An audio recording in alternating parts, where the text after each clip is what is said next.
একটা জাতি বুকে তিল তিল করে গড়ে তুলেছে স্বপ্ন, কিন্তু যাকে ঘিরে স্বপ্নটা বুনছেন সেই স্বপ্নের নায়ক টুর্নামেন্ট শুরুর আগে ছেড়ে গেলেন তার বর্তমান ক্লাব। আর নতুন ক্লাব তার জন্য হয়ে আসলো সৌভাগ্যের পরশ। মহানায়ক জন্ম দিলেন এক রূপ কথা। গল্পের ভূমিকা শুনে নিশ্চয়ই বুঝে গিয়েছেন এটা তো ফুটবল রাজপুত্র মারাদোনার গল্প।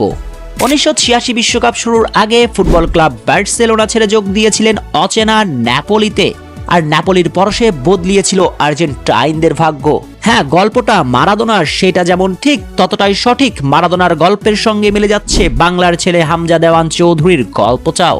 লাল সবুজের দেশটা যখন হামজাকে ঘিরে চোখে স্বপ্ন বুনছে দীর্ঘ 22 বছর পর সাফ ট্রফি জয়ের, ঠিক তার আগে ইংলিশ প্রিমিয়ার লিগের ক্লাব লেস্টার সিটি ছেড়ে বাংলার রাজপুত্র হামজা যোগ দিয়েছেন শেফিল্ড ইউনাইটেডে। দুয়ে দুয়ে মিলে যাচ্ছে তো চার, তবে কি হামজা বাংলার জন্য হয়ে উঠছেন ফুটবল ঈশ্বর মারাদোনা? না, টিম স্পোর্টস ফুটবল ঈশ্বর মারাদোনার হামজাকে এক কাতারে দাঁড় করিয়ে দেবার মতো বোকামি করছেন না। কিন্তু কাকতালীয় গল্পটা যদি মিলে যায় সেটা সামনে টানাও নিশ্চয়ই ভুল নয়। হামজা দক্ষিণ এশিয়ার বিশ্বকাপ খ্যাত সাফ চ্যাম্পিয়নশিপ জিতাবে বাংলাকে, হয়ে উঠবে বাংলার মারাদোনা।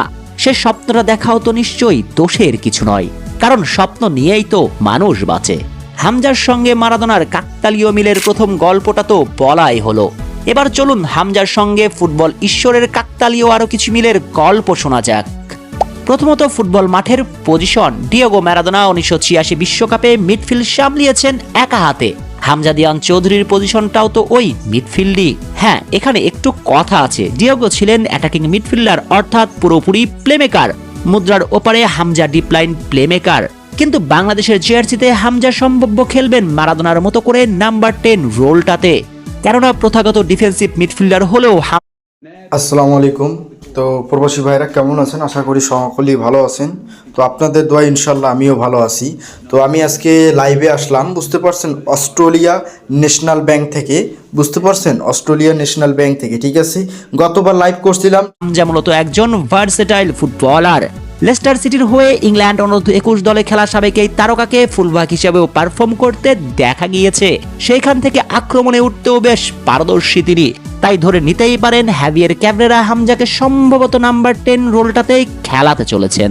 অথবা হামজাকে যদি তার চিরচেনা পজিশনে খেলানো হয়, সেক্ষেত্রে ডিফেন্স থেকে শুরু করে উঠবেন আক্রমণে। পুরো গেম কন্ট্রোলের দায়িত্ব থাকবে তার কাছে, যেমনটা 1986-তে করেছিলেন ডিয়েগো।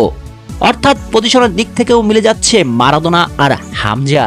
পরের মিলটা খুঁজতে গেলেই দেখবেন মেক্সিকো বিশ্বকাপ শুরুর আগে আর্জেন্টিনা দলটা ছিল ভাঙাচোরা সাদামাটা। ওই দলটা নিয়ে